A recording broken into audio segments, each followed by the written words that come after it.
नमस्कार विद्यार्थियों। कल अपन ने लिंग वैचित्र्य वक्रता ये पद पूर्वार्ध वक्रता के उपभेद को पढ़ा था। इसी का ही एक दूसरा भेद भी यहाँ संभव हो सकता है, ऐसा आचार्य कुंतक मानते हैं। आचार्य कुंतक ने वृत्ति में लिखा है, यत्रानेक लिंग संभवे अपि सौकुमार्यात् कवि भी स्त्रीलिंगमेव प्रयुज्यते नामेव स्त्रीति पेशलम इति कृत्वा। अर्थात जहाँ किसी शब्द में विभिन्न लिंगों की संभावना रहने पर भी कुशल कवि लोग सुकुमारता के कारण स्त्रीलिंग को ही स्त्री इस प्रकार का कथन ही हृदयग्राही होता है, ऐसा स्वीकार कर प्रयुक्त करते हैं। जैसे उदाहरण इन्होंने दिया है, एताम पश्य पुरस्तटिम इति।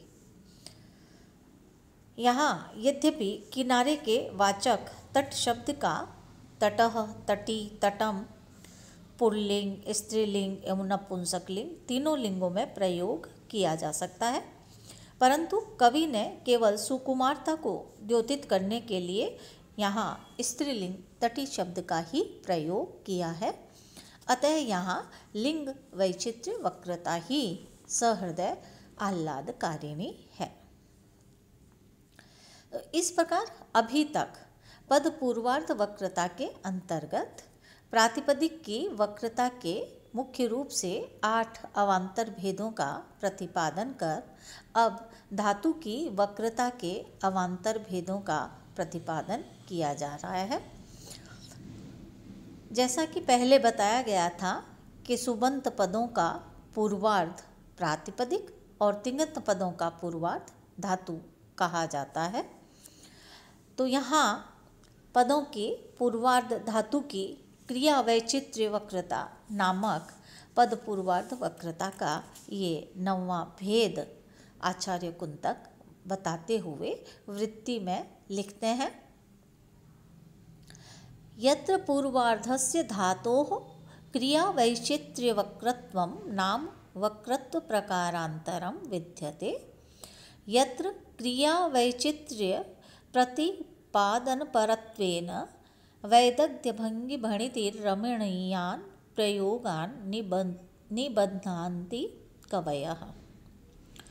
तत्र क्रिया वैचित्र्यं बहुविधं विच्छित्तिवित्तत् व्यवहारं दृश्यते। जहाँ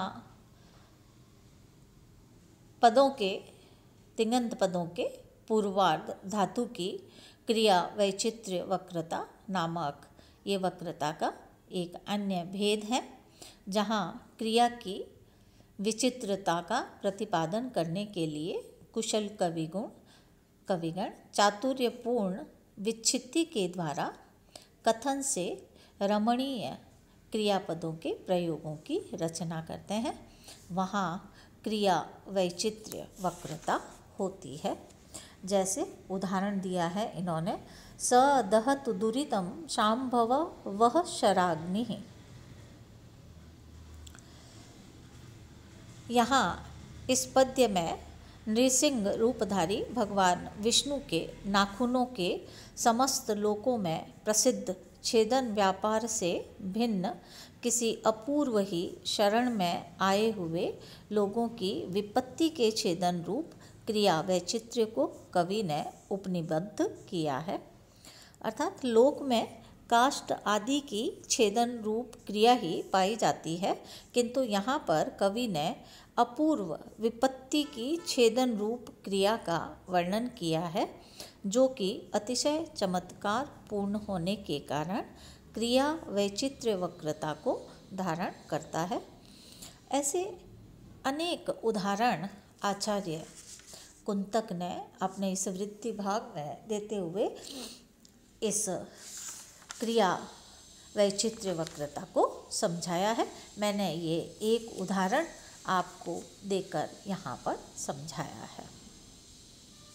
अब इसके बाद आचार्य कुंतक ने यहाँ तक पद पूर्वार्ध वक्रता एवं उसके अवान्तर भेदों का संक्षिप्त विवेचन कर तीसरे भेद वक्रता के तीसरे भेद प्रत्याश्रित वक्रता और उसके अवान्तर भेदों का प्रतिपादन करेंगे, जिसको अपन अगले लेक्चर में पढ़ेंगे। धन्यवाद।